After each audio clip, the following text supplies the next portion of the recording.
Tiyatri xəstəliyi var. Bilməmək ayıb deyil. Bir şey haqqında məlumat olmayıb ağzına gələni yazmaq ayıbdır. 70% insan steykin az pişmiş, çox pişmiş. 70% insan düşünür ki, steyki çiğ olaraq yesəniz xəstəlik yaradar. Bu yanlış düşüncədir və bu video ilə həmin mövzuya artıq son qoymağın vaxtıdır. Nəzərinizə çatdırım ki, dindirilmiş steykdə bakteriyalar ətin səthində olur.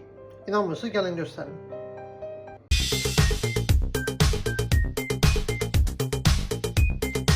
Yəni ətin içi steril və bakteriyasız olur. Yüksək temperaturda ətin altını və üstünü bişirsəniz artıq bu kifayətdir.